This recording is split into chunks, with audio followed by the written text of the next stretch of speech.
వరుణ్ తేజ్ హీరోగా నటించినటువంటి సినిమా 'మట్కా'. ఈ సినిమా రిలీజ్‌కి ముందు నుంచి కొంత హైప్ క్రియేట్ చేయడానికి ట్రై చేశారు. బట్ పెద్దగా బజ్ అయితే క్రియేట్ అవ్వలేదు. దానికి కారణం ఏంటి అందరికీ తెలుసు. వరుణ్ తేజ్ ప్రీవియస్ మూవీస్ అన్నీ almost flops.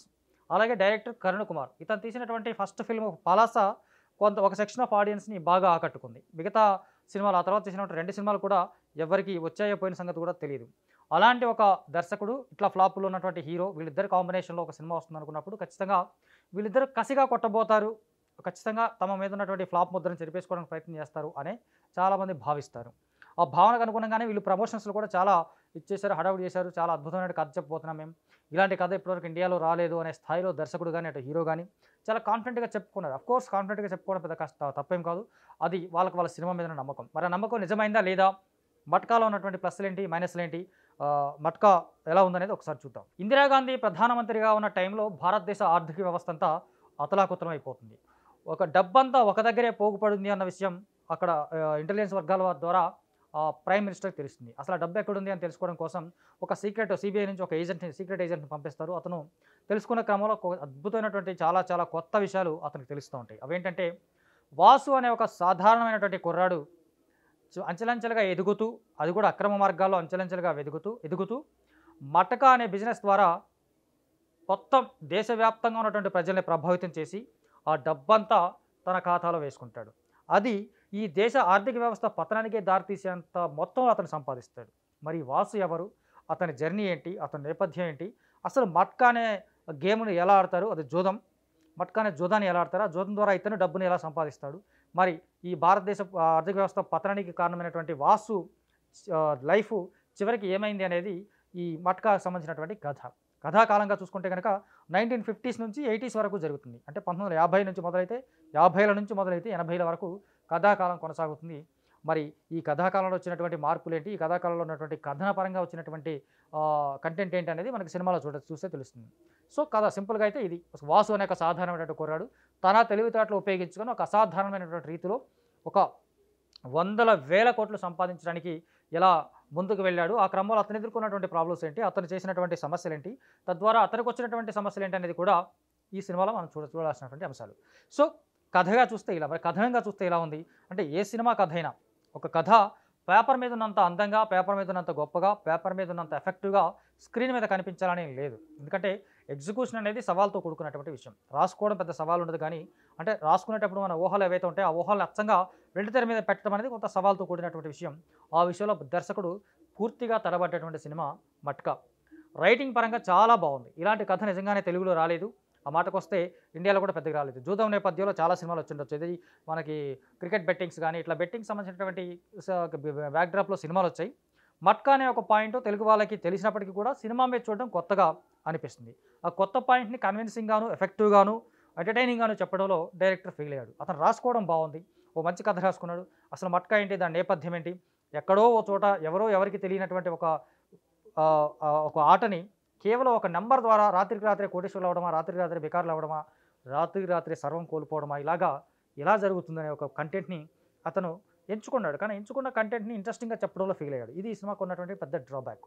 At the same time Vasu అనే ఒక కుర్రాడు చిన్నప్పటి నుంచి ఆకలికి తట్టుకోలేక రకరకాల ఇబ్బందులు పడుతూ తన మీదకి వచ్చినటువంటి ఒక ఒక ఒక వ్యక్తిని చంపేసి చిన్నప్పుడే జైలుకి వెళ్ళడం.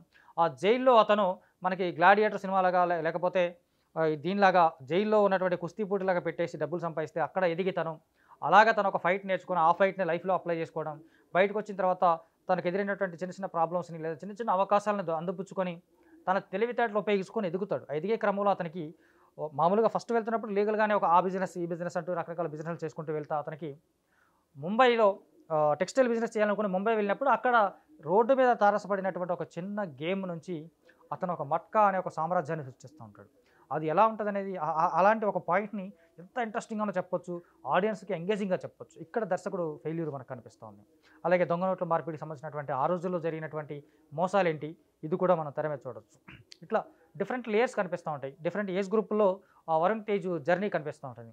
ఆ డిఫరెంట్ ఏజ్ గ్రూప్‌లో ఎక్కడ కూడా మనల్ని అరెస్ట్ చేసేలాగా, ఆడియన్స్ అరెస్ట్ అయిపోయి కూర్చొని అలా చూసిండిపోయేలాగా అద్భుతమైనటువంటి సన్నివేశాలు మనకు పెద్దగా కనిపించవు. ఎందుకంటే సినిమా మొదలైన దగ్గర నుంచి చివరి వరకు అలా నీరసంగా వెళ్ళిపోతూ ఉంటుంది.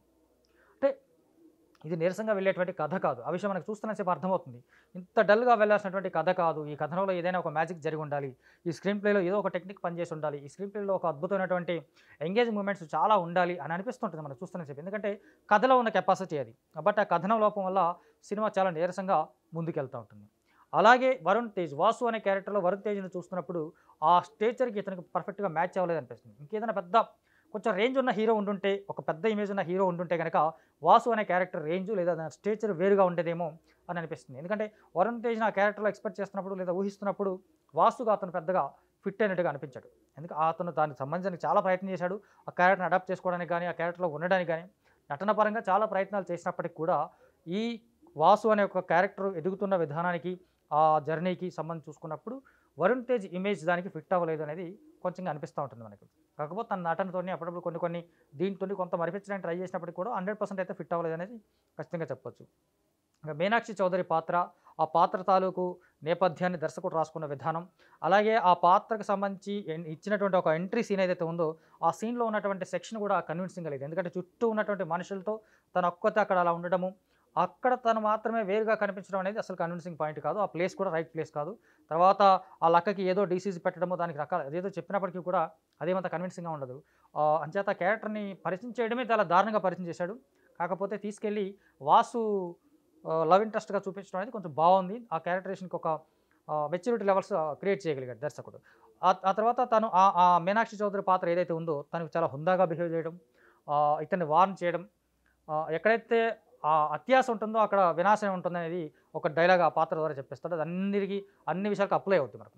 సో, ఇలా చూసుకుంటే మీనాక్షి చౌదరి పాత్ర కూడా పరిమితం చేశాడు. తెరంతా వాసునే కనిపిస్తా ఉంటాడు. వాసు ఏదనుకుంటే అది అయిపోతుంది. వాసు ఏం చేయాలనుకుంటే అది అయిపోతుంటుంది.